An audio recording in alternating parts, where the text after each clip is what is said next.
Hola, yo soy Dulce Lula, estoy como invitada de este espacio de podcast. Muy pronto va a salir también una entrevista que pude compartir con Tomás. Y ahora vamos a leer un cuento de Julio Cortázar del libro Las armas secretas. Habíamos empezado a leer otro, pero al final no fue, porque no tuvo que ser y porque tuvo que ser este, o porque al final simplemente así se dio. Recién aprendíamos un poco de francés para poder leerlo más o menos como se debe. Así que allá vamos con Las babas del diablo.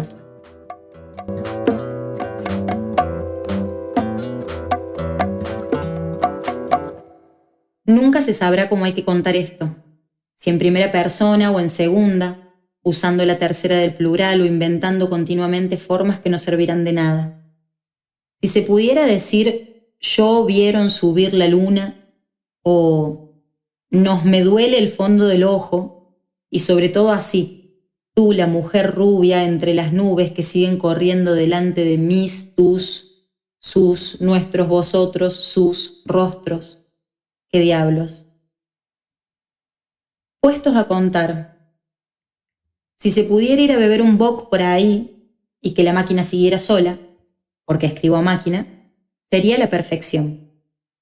Y no es un modo de decir, la perfección, sí, porque aquí el agujero que hay que contar es también una máquina, de otra especie, una Conax 1.1.2. Y a lo mejor puede ser que una máquina sepa más de otra máquina que yo, tú, ella, la mujer rubia, y las nubes. Pero de tonto solo tengo la suerte, y sé que si me voy, esta Remington se quedará petrificada sobre la mesa, con ese aire de doblemente quietas que tienen las cosas movibles cuando no se mueven. Entonces tengo que escribir. Uno de todos nosotros tiene que escribir, si es que esto va a ser contado. Mejor que sea yo, que estoy muerto, estoy menos comprometido que el resto. Yo que no veo más que las nubes y puedo pensar sin distraerme, escribir sin distraerme. Ahí pasa otra, con un borde gris. Y acordarme sin distraerme, yo que estoy muerto y vivo. No se trata de engañar a nadie, ya se verá cuando llegue el momento, porque de alguna manera tengo que arrancar y he empezado por esta punta, la de atrás, la del comienzo, que al fin y al cabo es la mejor de las puntas cuando se quiere contar algo.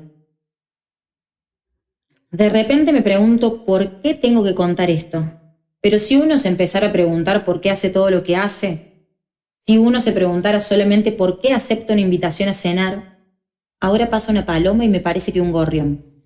O por qué cuando alguien nos ha contado un buen cuento, enseguida empieza como una cosquilla en el estómago y no se está tranquilo hasta entrar a la oficina de al lado y contar a su vez el cuento.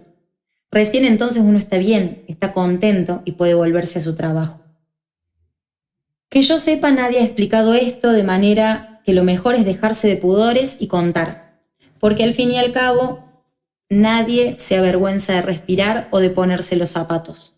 Son cosas que se hacen, y cuando pasa algo raro, cuando dentro del zapato encontramos una araña, o al respirar se siente como un vidrio roto, entonces hay que contar lo que pasa. Contarlo a los muchachos de la oficina o al médico. Ay, doctor, cada vez que respiro, siempre contarlo, siempre quitarse esa cosquilla molesta del estómago. Y ya que vamos a contarlo, pongamos un poco de orden, bajemos por la escalera de esta casa hasta el domingo 7 de noviembre, justo un mes atrás. Uno baja 5 pisos y ya está en el domingo, con un sol insospechado para noviembre en París, con muchísimas ganas de andar por ahí, de ver cosas, de sacar fotos. Porque éramos fotógrafos. Soy fotógrafo. Ya sé que lo más difícil va a ser encontrar la manera de contarlo y no tengo miedo de repetirme. Va a ser difícil porque nadie sabe bien quién es el que verdaderamente está contando. Si soy yo o eso que ha ocurrido o lo que estoy viendo, nubes y a veces una paloma. O si sencillamente cuento una verdad que es solamente mía. Y entonces no es la verdad, salvo para mi estómago, para esas ganas de salir corriendo y acabar de alguna manera con esto, sea lo que fuere. Vamos a contarlo despacio. Ya se irá viendo qué ocurre a medida que lo escribo. Si me sustituyen, si ya no sé qué decir, si se acaban las nubes y empieza alguna otra cosa, porque no puede ser que esto sea estar viendo continuamente nubes que pasan y a veces una paloma. Si algo de todo eso, y después del sí, ¿qué voy a poner? ¿Cómo voy a clausurar correctamente la oración? Pero si empiezo a hacer preguntas no contaré nada. Mejor contar. Quizá contar sea como una respuesta, por lo menos para alguno que lo lee. Roberto Michel, franco-chileno, traductor y fotógrafo, aficionado a sus obras. Salió del número 11 de la Rue Monsieur le Prince el domingo 7 de noviembre del año en curso. Ahora pasan 2 más pequeñas con los bordes plateados.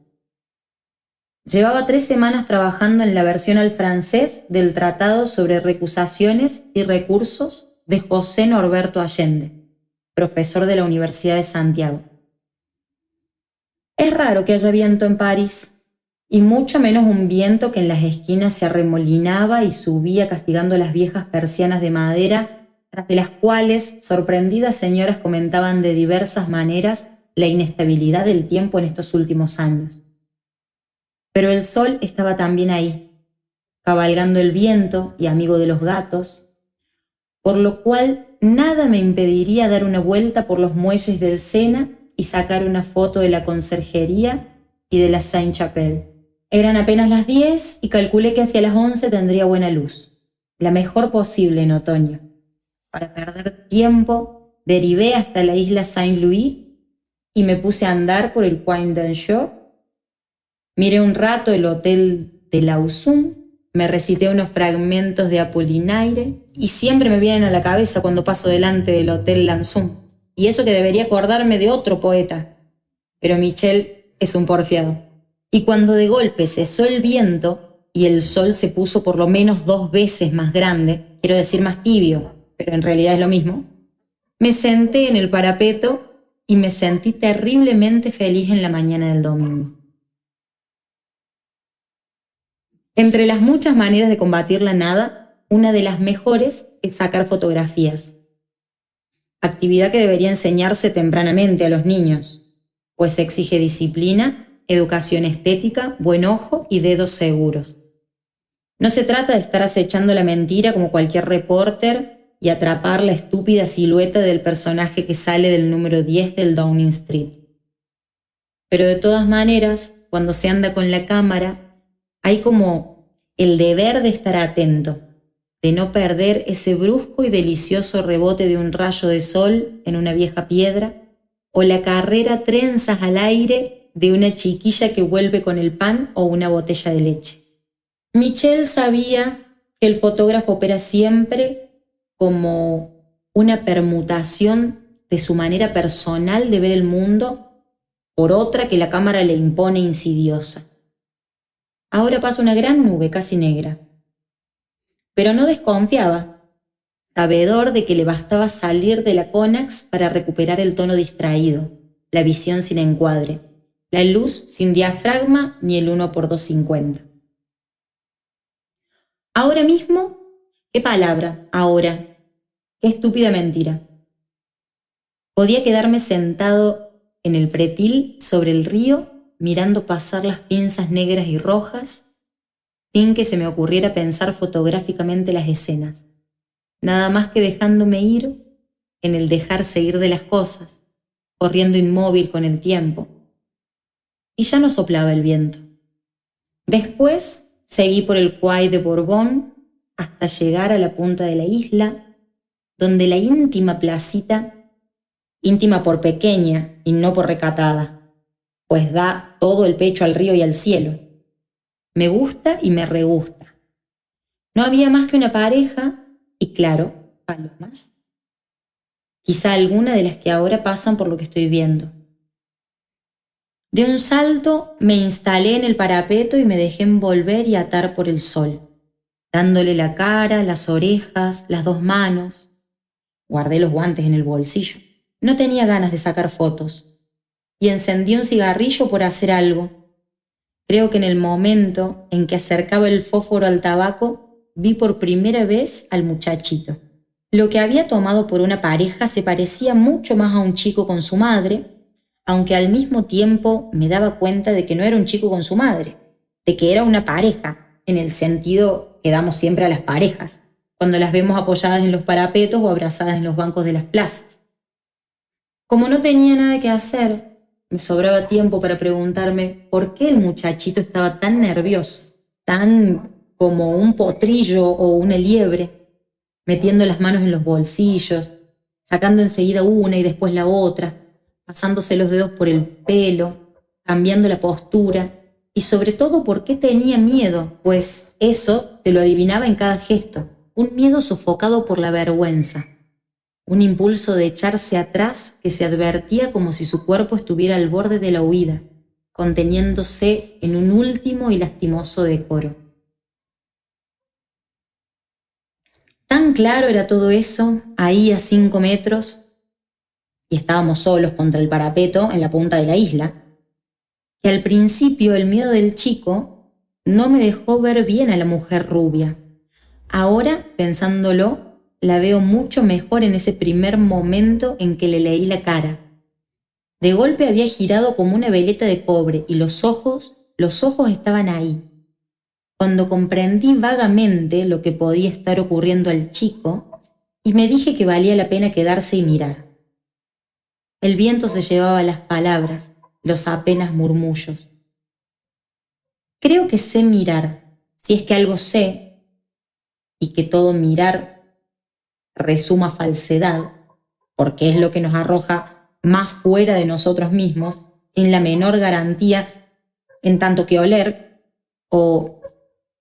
Pero Michel se bifurcaba fácilmente, no hay que dejarlo que declame a gusto. De todas maneras, si de antemano se prevé la probable falsedad, mirar se vuelve posible. Basta quizá elegir bien entre el mirar y lo mirado. Desnudar a las cosas de tanta ropa ajena. Y claro, todo esto es más bien difícil. Del chico recuerdo la imagen antes que el verdadero cuerpo. Esto se entenderá después. Mientras que ahora estoy seguro que de la mujer recuerdo mucho mejor su cuerpo que su imagen. Era delgada y esbelta. 2 palabras injustas para decir lo que era. Y vestía un abrigo de piel casi negro, casi largo, casi hermoso. Todo el viento de esa mañana ahora soplaba apenas y no hacía frío. Le había pasado por el pelo rubio que recortaba su cara blanca y sombría. 2 palabras injustas. Y dejaba al mundo de pie y horriblemente solo delante de sus ojos negros.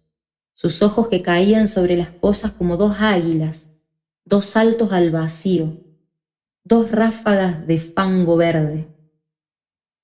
No describo nada, trato más bien de entender. Y he dicho 2 ráfagas de fango verde. Seamos justos. El chico estaba bastante bien vestido y llevaba unos guantes amarillos que yo hubiera jurado que eran de su hermano mayor, estudiante de Derecho o Ciencias Sociales. Era gracioso ver los dedos de los guantes saliendo del bolsillo de la chaqueta. Largo rato no le vi la cara. Apenas un perfil nada tonto. Pájaro azorado, ángel de Fra Filippo, arroz con leche. Y una espalda de adolescente que quiere hacer judo y que se ha peleado un par de veces por una idea o una hermana. Al filo de los 14, quizá de los 15, se lo adivinaba vestido y alimentado por sus padres, pero sin un centavo en el bolsillo, teniendo que deliberar con los camaradas antes de decidirse por un café, un coñac, un atado de cigarrillos. Andaría por las calles pensando en las condiscípulas, en lo bueno que sería ir al cine y ver la última película, o comprar novelas, o corbatas, o botellas de licor con etiquetas verdes y blancas.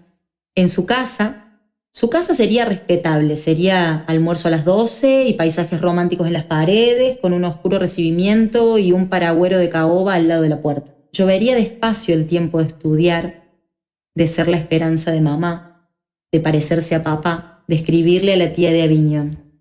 Por eso tanta calle, todo el río para él, pero sin un centavo, y la ciudad misteriosa de los 15 años, con sus signos en las puertas, sus gatos estremecedores, el cartucho de papas fritas a 30 francos, la revista pornográfica doblada en el cuarto, la soledad como un vacío en los bolsillos, los encuentros felices, el fervor por tantas cosas incomprendidas, pero iluminadas por un amor total, por la disponibilidad parecida al viento o a las calles. Esta biografía era la del chico y la de cualquier chico, pero a este lo veía ahora aislado, vuelto único por la presencia de la mujer rubia que seguía hablándole. Me cansa insistir, pero acaban de pasar 2 largas nubes desflecadas. Pienso que aquella mañana no miré ni una sola vez el cielo, porque tan pronto presentí lo que pasaba con el chico y la mujer, no pude más que mirarlos y esperar, y mirarlos y... Resumiendo, el chico estaba inquieto y se podía adivinar sin mucho trabajo lo que acababa de ocurrir pocos minutos antes, a lo sumo media hora. El chico había llegado hasta la punta de la isla, vio a la mujer y la encontró admirable. La mujer esperaba eso porque estaba ahí para esperar eso. O quizá el chico llegó antes y ella lo vio desde un balcón o desde un auto y salió a su... La mujer esperaba eso porque estaba ahí para esperar eso. O quizá el chico llegó antes y ella lo vio desde un balcón o desde un auto y salió a su encuentro, provocando el diálogo con cualquier cosa, segura desde el comienzo de que él iba a tenerle miedo y a querer escaparse, y que naturalmente se quedaría engallado y hosco, fingiendo la veteranía y el placer de la aventura. El resto era fácil, porque estaba ocurriendo a 5 metros de mí, y cualquiera hubiese podido medir las etapas del juego, la esgrima irrisoria. Su mayor encanto no era su presente, sino la previsión del desenlace. El muchacho acabaría por pretextar una cita, una obligación cualquiera, y se alejaría tropezando, confundido, queriendo caminar con desenvoltura, desnudo bajo la mirada burlona que lo seguía hasta el fin. O bien se quedaría fascinado o simplemente incapaz de tomar la iniciativa, y la mujer empezaría a acariciarle la cara, a despeinarlo, hablándole ya sin voz, y de pronto lo tomaría del brazo para llevárselo, a menos que él, con un desazón que quizá empezara a teñir el deseo, el riesgo de la aventura, se animase a pasarle el brazo por la cintura y a besarla. Todo esto podía ocurrir, pero aún no ocurrió. Y perversamente Michel esperaba, sentado en el pértil, aprontando casi sin darse cuenta la cámara para sacar una foto pintoresca en un rincón de la isla con una pareja nada común hablando y mirándose. Curioso de la escena, la nada casi, 2 que están ahí desigualmente jóvenes, tuviera como un aura inquietante. Pensé que eso lo ponía yo y que mi foto, si la sacaba, restituiría las cosas a su tonta verdad. Me hubiera gustado saber qué pensaba el hombre del sombrero gris sentado al volante del auto detenido en el muelle que lleva a la pasarela y qué leía el diario o dormía. Acababa de descubrirlo porque la gente dentro de un auto detenido casi desaparece.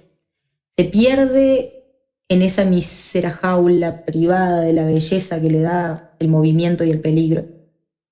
Y sin embargo, el auto había estado ahí todo el tiempo, formando parte, o deformando esa parte, de la isla. Curioso de la escena, la nada casi, 2 que están ahí desigualmente jóvenes, tuviera como un aura inquietante.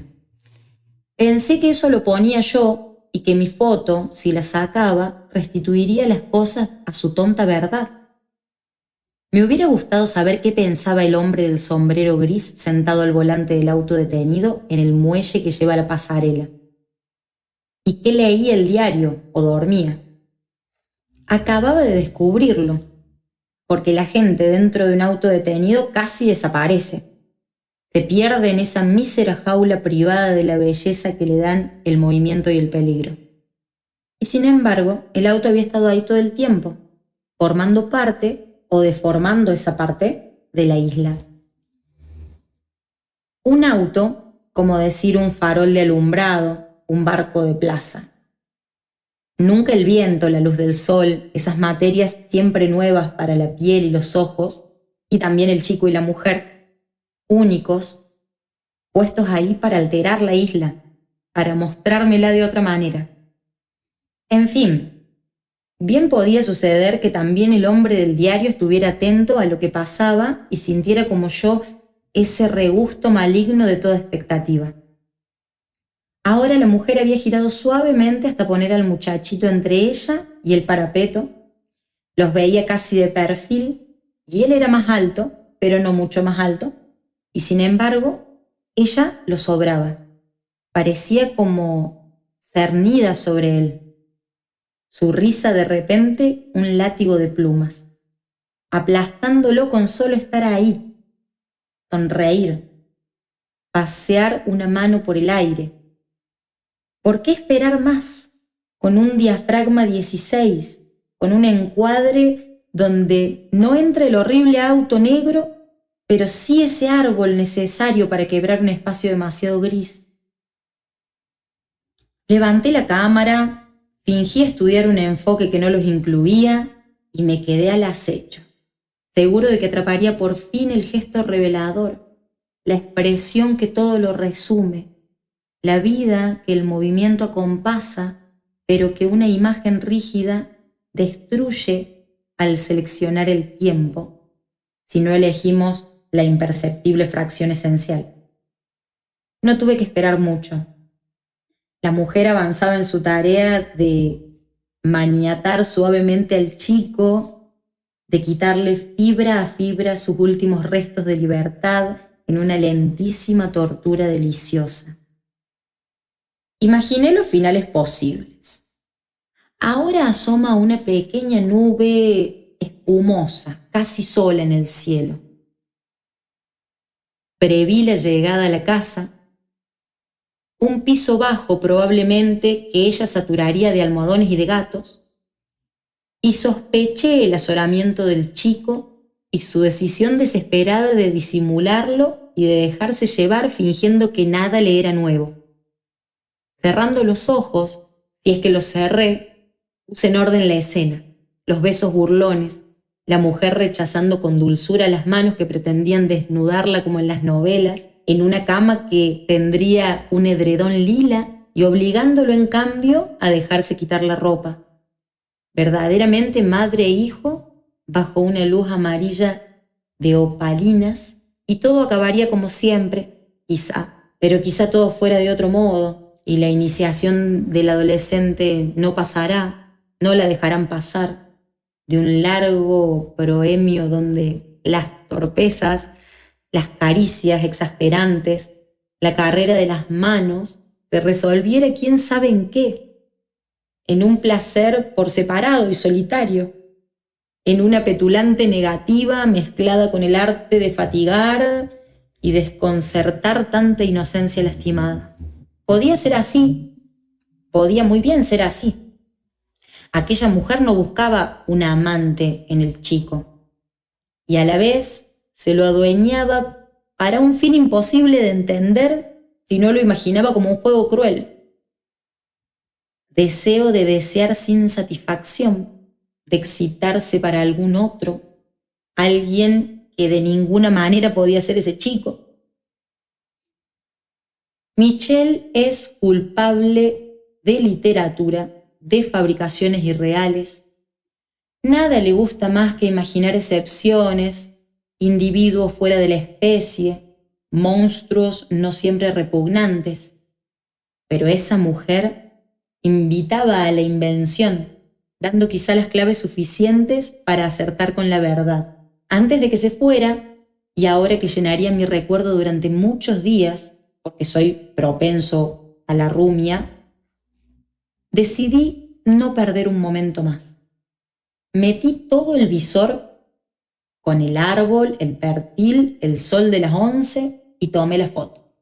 El tiempo para comprender que los dos se habían dado cuenta y que me estaban mirando, el chico sorprendido y como interrogante, pero ella irritada, resueltamente hostil. Su cuerpo y su cara se habían robado ignominiosamente, presos de una pequeña imagen química. Lo podría contar con mucho detalle, pero no vale la pena.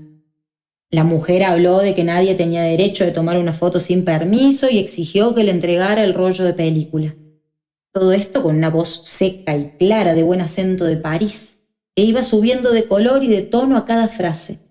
Por mi parte me importaba muy poco darle o no el rollo de película, pero cualquiera que me conozca sabe que las cosas hay que pedírmelas por las buenas. El resultado es que me limité a formular la opinión de que la fotografía no solo no está prohibida en los lugares públicos, sino que cuenta con el más decidido favor oficial y privado. Y mientras se lo decía, gozaba sacarronamente de cómo el chico se replegaba y se iba quedando atrás, con solo no moverse, y de golpe, parecía casi increíble, se volvía y echaba a correr, creyendo el pobre que caminaba y en realidad huyendo a la carrera, pasando al lado del auto, perdiéndose como un hilo de la Virgen en el aire de la mañana. Pero los hilos de la Virgen se llaman también babas del diablo, y Michel tuvo que aguantar minuciosas imprecaciones, oírse llamar entrometido e imbécil, mientras se esmeraba deliberadamente en sonreír y declinar, con simples movimientos de cabeza, tanto envío barato. Cuando empezaba a cansarme, oí golpear la portezuela de un auto. El hombre del sombrero gris estaba ahí mirándonos. Solo entonces comprendí que jugaba un papel en la comedia. Empezó a caminar hacia nosotros, llevando en la mano el diario que había pretendido leer. De lo que mejor me acuerdo es de la mueca que le ladeaba la boca, le cubría la cara de arrugas, algo cambiaba de lugar y forma porque la boca le temblaba y la mueca iba de un lado de los labios al otro, como una cosa independiente y viva, ajena a la voluntad. Pero todo el resto era fijo: payaso, enharinado u hombre sin sangre con la piel apagada y seca, los ojos metidos en lo hondo y los agujeros de la nariz negros y visibles, más negros que las cejas o el pelo o la corbata negra. Caminaba cautelosamente como si el pavimento le lastimara los pies. Le vi zapatos de charol, de suela tan delgada que debía acusar cada aspereza de la calle. No sé por qué me había bajado del pertil, no sé bien por qué decidí no darles la foto, negarme a esa exigencia en la que adivinaba miedo y cobardía. El payaso y la mujer se consultaban en silencio. Hacíamos un perfecto triángulo insoportable, algo que tenía que romperse con un chasquido. Me les reí en la cara y eché a andar. Supongo que un poco más despacio que el chico. A la altura de las primeras casas del lado de la pasarela de hierro, me volví a mirarlos. No se movían, pero el hombre había dejado caer el diario. Me pareció que la mujer, de espaldas al parapeto, paseaba las manos por la piedra con el clásico y absurdo gesto del acosado que busca la salida. Lo que sigue ocurrió aquí, casi ahora mismo, en una habitación de un quinto piso. Pasaron varios días antes de que Michel revelara las fotos del domingo. Sus tomas de la conserjería y de la Sainte-Chapelle eran lo que debían ser. Encontró 2 o 3 enfoques de prueba ya olvidados, una mala tentativa de atrapar un gato asomándose encaramado en el techo de un mingitorio callejero, y también la foto de la mujer rubia y el adolescente. El negativo era tan bueno que preparó una ampliación. La ampliación era tan buena que hizo otra mucho más grande, casi como un afiche. No se le ocurrió, ahora se lo pregunta y se lo pregunta, que solo las fotos de la conserjería merecían tanto trabajo. De toda la serie, la instantánea en la punta de la isla era la única que le interesaba. Fijó la ampliación en una pared del cuarto y el primer día estuvo un rato mirándola y acordándose de esa operación comparativa y melancólica del recuerdo frente a la perdida realidad. Recuerdo petrificado, como toda foto, donde nada faltaba, ni siquiera y sobre todo la nada, verdadera fijadora de la escena. Estaba la mujer, estaba el chico, rígido el árbol sobre sus cabezas, el cielo tan fijo como las piedras del parapeto, nubes y piedras confundidas en una sola materia inseparable. Ahora pasa una con bordes afilados, corre como en una cabeza de tormenta. Los 2 primeros días acepté lo que había hecho, desde la foto en sí hasta la ampliación en la pared, y no me pregunté siquiera por qué interrumpía a cada rato la traducción del tratado de José Norberto Allende para reencontrar la cara de la mujer, las manchas oscuras en el perfil. La primera sorpresa fue estúpida. Nunca se me había ocurrido pensar que cuando miramos una foto de frente, los ojos repiten exactamente la posición y la visión del objeto. Son esas cosas que se dan por sentadas y que a nadie se le ocurre considerar. Desde mi silla, con la máquina de escribir por delante, miraba la foto ahí a 3 metros y entonces se me ocurrió que me había instalado exactamente en el punto de mira del objetivo. Estaba muy bien así. Sin duda, era la manera más perfecta de apreciar una foto, aunque la visión en diagonal pudiera tener sus encantos y aún sus descubrimientos. Cada tantos minutos, por ejemplo, cuando no encontraba la manera de decir en buen francés lo que José Alberto Allende decía en tan buen español, alzaba los ojos y miraba la foto. A veces me atraía la mujer, a veces el chico, a veces el pavimento donde una hoja seca se había situado admirablemente para valorizar un sector lateral. Entonces descansaba un rato de mi trabajo y me incluía otra vez con gusto en aquella mañana que empapaba la foto. Recordaba irónicamente la imagen colérica de la mujer reclamándome la fotografía, la fuga ridícula y patética del chico, la entrada en escena del hombre de cara blanca. En el fondo estaba satisfecho de mí mismo.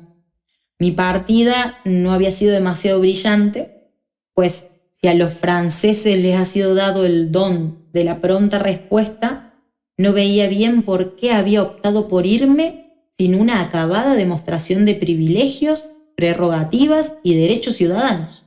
Lo importante, lo verdaderamente importante, era haber ayudado al chico a escapar a tiempo. Esto en caso de que mis teorías fueran exactas, lo que no estaba suficientemente probado, pero la fuga en sí parecía demostrar.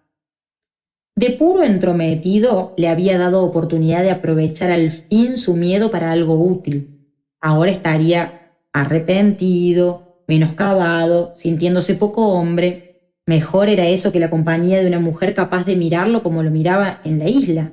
Michel es puritano a ratos, cree que no se debe corromper por la fuerza. En el fondo, aquella foto había sido una buena acción. No por buena acción la miraba entre párrafo y párrafo de mi trabajo. En ese momento no sabía por qué la miraba, por qué había fijado la ampliación en la pared. Quizá ocurra así con todos los actos fatales y sea esa la condición de su cumplimiento. Creo que el temblor casi furtivo de las hojas del árbol no me alarmó, que seguí una frase empezada y la terminé redonda. Las costumbres son como grandes herbarios. Al fin y al cabo, una ampliación de 80 por 60 se parece a una pantalla donde proyectan cine, donde en la punta de una isla una mujer habla con un chico y un árbol agita sus hojas secas sobre sus cabezas. Pero las manos ya eran demasiado. Acababa de escribir Donc les considérations de la nature intrinsèque des difficultés que la société, y vi la mano de la mujer que empezaba a cerrarse despacio dedo por dedo. De mí no quedó nada. Una frase en francés que jamás habrá de terminarse. Una máquina de escribir que cae al suelo. Una silla que chirría y tiembla. Una niebla. El chico había agachado la cabeza, como los boxeadores cuando no pueden más y esperan el golpe de desgracia. Se había alzado el cuello del sobretodo. Parecía más que nunca un prisionero, la perfecta víctima que ayuda a la catástrofe. Ahora la mujer le hablaba al oído y la mano se abría otra vez para posarse en su mejilla, acariciarla y acariciarla, quemándola sin prisa. El chico estaba menos azorado que receloso. Una o dos veces atisbó por sobre el hombro de la mujer y ella seguía hablando, explicando algo que lo hacía mirar a cada momento hacia donde Michel sabía muy bien que estaba el auto con el hombre de sombrero gris, cuidadosamente descartado de la fotografía, pero reflejándose en los ojos del chico. Y cómo dudarlo ahora en las palabras de la mujer, en las manos de la mujer, en la presencia vicaria de la mujer. Cuando vi venir al hombre, detenerse cerca de ellos y mirarlos, las manos en los bolsillos y un aire entre hastiado y exigente, patrón que va a silbar a su perro después de los retosos en la plaza, comprendí, si eso era comprender, lo que tenía que pasar, lo que tenía que haber pasado, lo que hubiera tenido que pasar en ese momento entre esa gente, ahí donde yo había llegado a trastocar un orden, inocentemente inmiscuido en eso que no había pasado, pero que ahora iba a pasar, ahora se iba a cumplir. Y lo que entonces había imaginado era mucho menos horrible que la realidad. Esa mujer que no estaba ahí por ella misma, no acariciaba ni proponía ni alentaba para su placer, para llevarse al ángel despeinado y jugar con su terror y su gracia deseosa. El verdadero amo esperaba sonriendo petulante, seguro ya de la obra. No era el primero que mandaba a su mujer a la vanguardia, a traerle los prisioneros maniatados con flores. El resto sería tan simple: el auto, una casa cualquiera, las bebidas, las láminas excitantes, las lágrimas demasiado tarde, el despertar en el infierno. Y yo no podía hacer nada, esta vez no podía hacer absolutamente nada.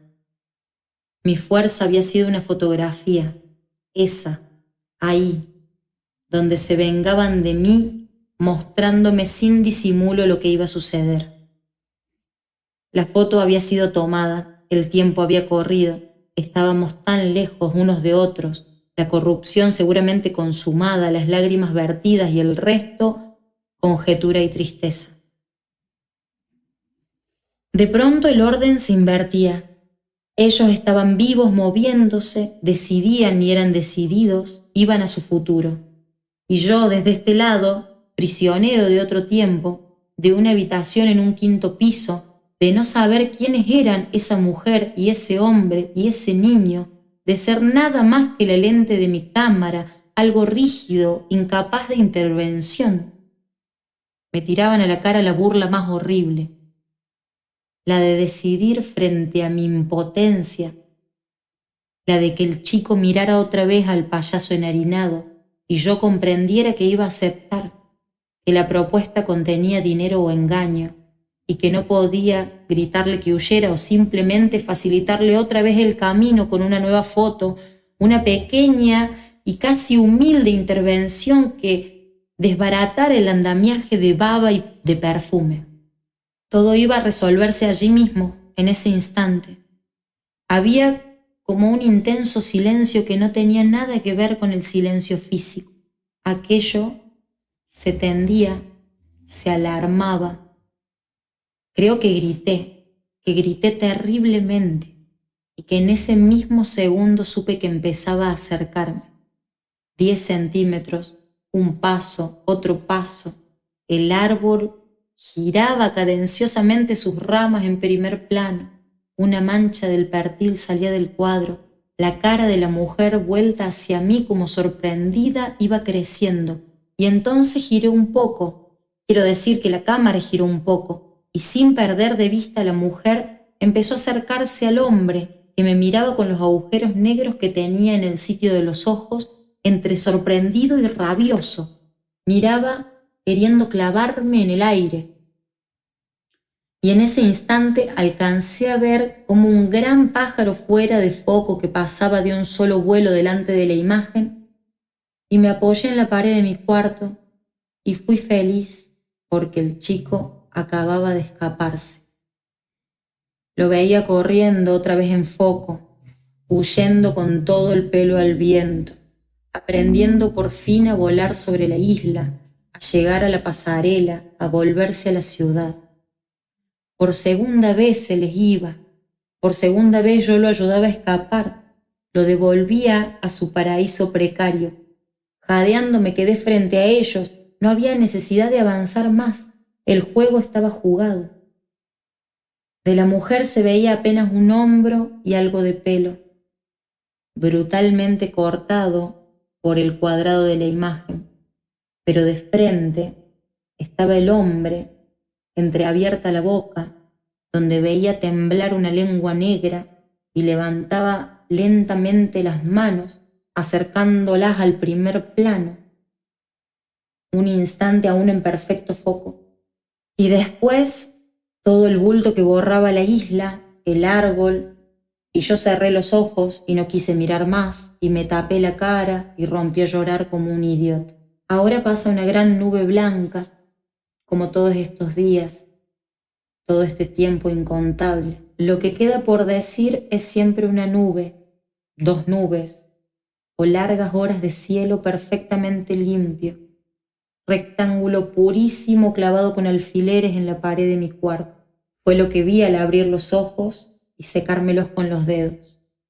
El cielo limpio, y después una nube que entraba por la izquierda, paseaba lentamente su gracia y se perdía por la derecha, y luego otra, y a veces en cambio todo se pone gris, todo es una enorme nube, y de pronto restallan las salpicaduras de la lluvia, largo rato se ve llover sobre la imagen, como un llanto al revés, y poco a poco el cuadro se aclara, quizás sale el sol, y otra vez entran las nubes, de a dos o de a tres, y las palomas, a veces, y uno que otro gorrión. Fin.